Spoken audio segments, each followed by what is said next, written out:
Hey everybody, it's Andrew back again, and I wanted to give you my full review of this, of course, what is in here. This sleeve that is, of course, the Asus Zenbook A14. And it comes with a really nice sleeve, by the way, full leather, but I like this marble, silver color, whatever it is.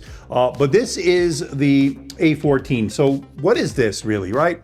So this is a ARM-based processor that it's running, the Snapdragon X processors, and what this brings to the table is great efficiency, great battery life, and good enough performance for what this is. And what is this, right? It's a super thin and light travel laptop. In fact, this comes in sub 1 kilograms, and this thing, you basically throw it in your bag, you hardly notice it's there. It has been fantastic in terms of a portable solution. And if you go into this with that in mind, it is definitely, certainly one of the best, if not the best travel laptops right out there right now. And you don't have to deal with Intel, you don't have to deal with any of the others. You've got an ARM-based processor, and I think a lot of people are looking for that. Now, there are some great things about it. Obviously, the sheer portability, the sub 1 kilogram weight, but there are some things that are not so great. The performance is good. Of course, it has good single multi-core. Of course, it's not going to blow you away, and it's certainly good enough for this type of ultra portable, but there are some compatibility issues, and gaming is not going to be on the cards for this. The graphics are not that great. The Adreno graphics on this leave much to be desired, especially when you compare it to something like the Intel Arc graphics we saw with Lunar Lake. So this definitely is not going to be as good as that, and it's not going to be good as the graphics we saw from AMD with their 880M or 890M we've seen with Strix Point. So that is where we are, but it is an excellent portable laptop. I have it here in the Iceland gray. You can get it also in the Zabriskie beige, and it's a great AI laptop as well. And it's a great AI laptop. So I enabled the developer mode from the Windows Insider program to enable something like recall and some of the other features that are in beta. And I gotta tell you, it's working out pretty good. Now, remember, recalled was recalled way back when, but they actually added some security features. You'll have to log in with Windows Hello in order to activate it and to access it. So there are some layers of security that were added, and that's been pretty good. And it has been working good for the most part, but we're gonna get into why I think this is probably one of the best ultra portable sub 1 kilogram laptops you can find on the market right now. Not perfect, but really good. So we'll talk about that and more in this review. Hey everybody, it's Andrew, and this is the Asus Zenbook A14, all new here for 2025. Coming up.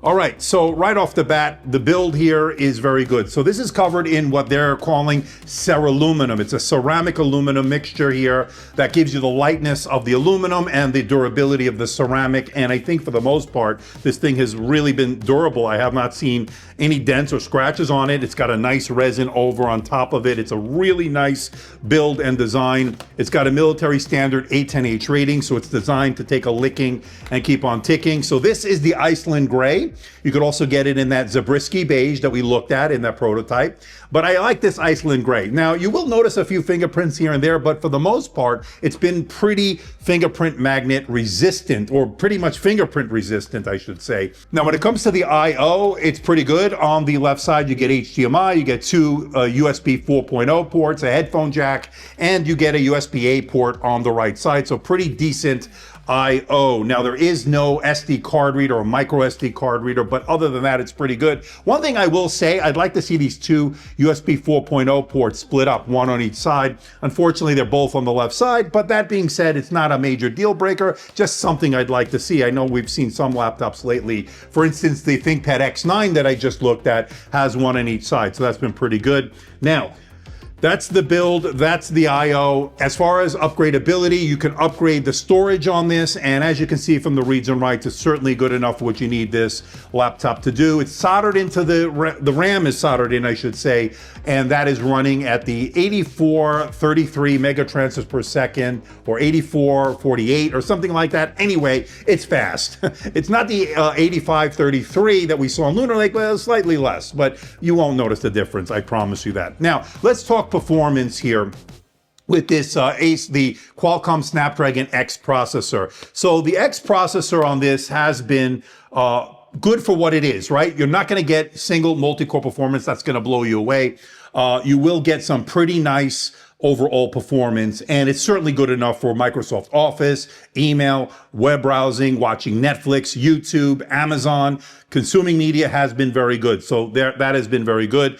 Where you're going to find it maybe not so great is the graphics. So the graphics on this are the Adreno graphics, and it's not going to be quite as good as the Intel Arc graphics we saw we saw with Intel, or the Radeon graphics from AMD, the 880M or the 890M with Strix points. So definitely not in the league of those chipsets, but definitely good enough for, basic gaming here and there. You could do cloud gaming with the Xbox Live and stuff like that. That works. So if you want to do gaming, but again, I don't think anybody's buying this to do AAA gaming. It's not what it's designed to do. But if you need to get work done, email, web browsing, Microsoft Office on the go, this certainly can do it. Now, you will run into some compatibility issues, perhaps on some x86 apps. Even now, you may find some driver issues, certain printer drivers. It may run into some trouble, but I think overall, if you stick to the basics, pretty much with any Qualcomm Snapdragon X product, from the X Elite, the X Plus, it's the same story, really.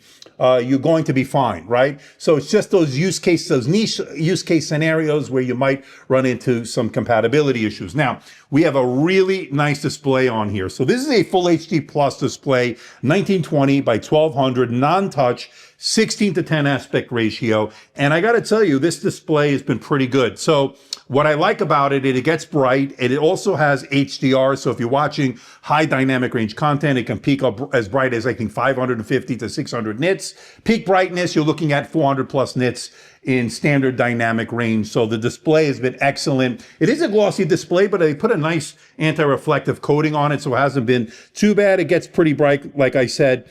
And I think for the most part, this has been very good as far as the viewing experience. Now, with an OLED display, which is what this is, you'll have to use something called PWM is what they're using. And that's screen flickering. I know some people are sensitive to PWM. I'm not, but I know some people are. And you will detect it at certain brightness levels. I think anywhere between 35 to 30% or less, you're going to detect it if you are sensitive to that. I'm not. And the other thing to keep in mind with screen burn-in down the road, which I don't think is going to be an issue. They have some software baked in that prevents screen burn-in. And with any OLED technology, it is something you may have to consider down the road. But again, these screens have gotten better, and the technology to prevent that has certainly improved over time. Now, let's talk about the keyboard here. Very nice tactility, good key travel. I think you're looking at about 1.5 millimeters of key travel, if I'm not mistaken. And the throw is good. The tactility has been very good. And the overall typing experience has been very good. I didn't have any issue. It's got a nice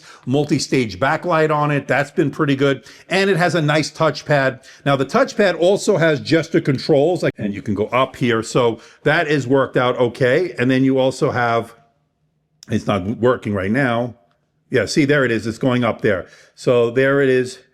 There it is. And then, of course, you're looking at the volume over here. So that's been pretty good. So gesture controls. Now, scrolling, doing all your gestures has been working out really well. It's not a haptic touchpad. It's a regular diving board style touchpad, but it's worked out pretty great. Now, let's talk about sound. Actually, the sound is really good on this. I showed you in that video I did comparing this to the S14, its sibling running Lunar Lake, as far as the sound. And I thought the sound was actually pretty good, filling up the room rather nicely. And let's give it a listen to it. And you let me know what you think in the comment section below.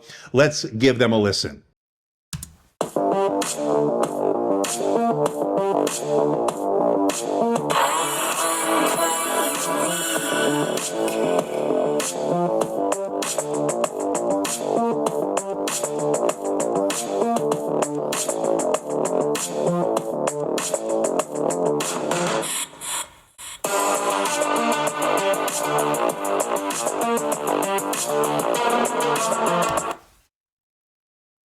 S14.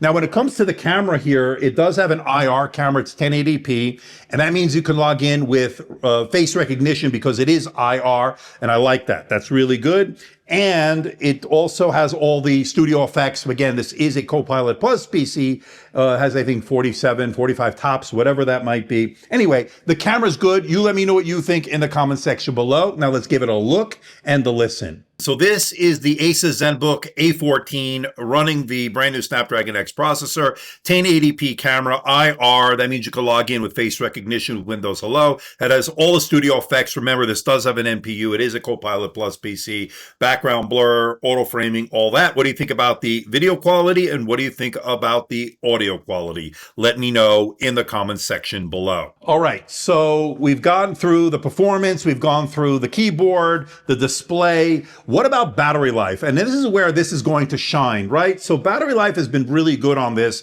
I got 20 plus hours on the video playback test. Now, of course, I couldn't run the other tests from the PC Mark suite of battery tests, like the Modern Office test, because it's not compatible with Windows and ARM. But the video playback test is, and I got 20 plus hours. But in real world mixed usage, using this as my daily driver, travel laptop, when I took it on the go, I had a meeting to go to out of town. I took it with me. You're looking at anywhere from 12 to 13 hours easily of mixed use. That means I'm watching movies on it. I'm watching YouTube videos. I'm typing out documents. I'm signing documents. I'm reading emails. I'm doing all sorts of things on it. And the mixed use of it, of course, it lasts all day. I didn't have to plug in. In fact, I started at 100% in the day, the morning, and I came back to the home after all that stuff, and I think I had maybe 30% left. So it's really good when it comes to battery life. And they do supply you with a charger in the box, 65 watts, and it is a fast charge adapter, so you don't have to worry about that. And it's also pretty compact, so it's travel friendly, keeping with the theme of this laptop. Now, there's one area that I wanted to address, and that is the AI. We hear a lot of marketing stuff from these brands, AI this, AI that, but in real world, are we really using it? I use it occasionally. I'm using it more and more as time goes on, but definitely it's been a lot of marketing BS, right? That being said, I enabled the developer mode on the Windows Insider program on this, and I was able to use recall. That was one feature that Microsoft pulled the plug on before they released the Snapdragon products a few months ago, right? Or last year, actually, mid last year. And one of the reasons they wanted to do that was the backlash they got for security breaches and so forth that were potentially a problem with recall, but they recalled recall. But here I was able to use it. They added some security layers to this. You now have to use the Windows Hello feature to log in to enable those features. And so far, so good. And it's been pretty good in terms of recalling what you've been doing. So they uses AI to aggregate your emails, your search method, your search web browsing history, and so forth. And it aggregates everything, and you can access this type of information at your fingertips. And it worked out okay. I would say it can improve. It's still in beta. And if you want to access it, you do have to go to the Windows Insider program into the dev channel, and you will be able to do that. And of course, that is worked out pretty well. There are other AI features they're trying to incorporate. There is a Copilot key on here. That's definitely something I'm not really using that much, to be honest, but it's there and it works reasonably well using ChatGPT and other things. So it's worked out okay. So as far as this AI business, yeah,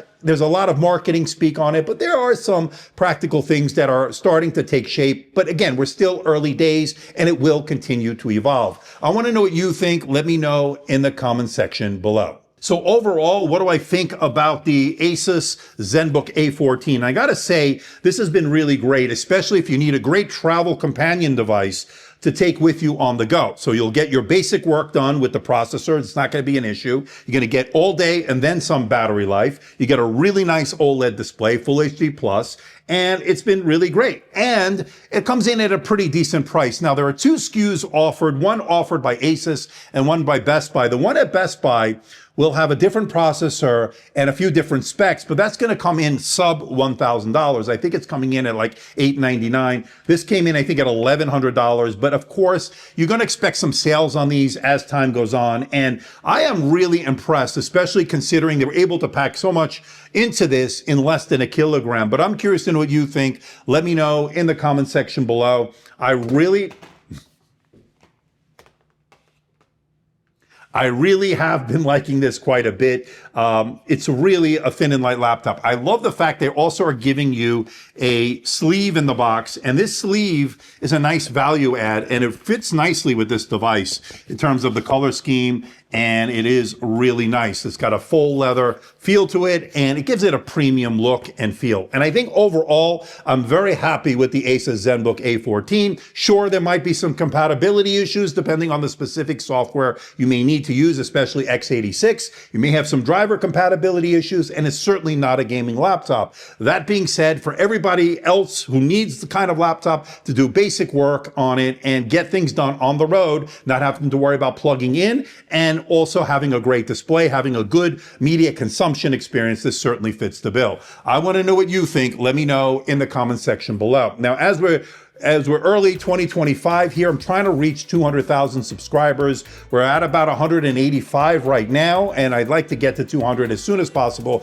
So let's make our push to that. If you are a casual viewer of my content and you like what you see, why not hit that subscribe button? It doesn't cost anything, and it helps me out. And of course, I will leave links for everything in the description below. Of course, they are affiliate links, so I will get a small commission, which certainly goes to help support the channel, and I do appreciate that. So until next time, this is Andrew, and I'll see you in the next video.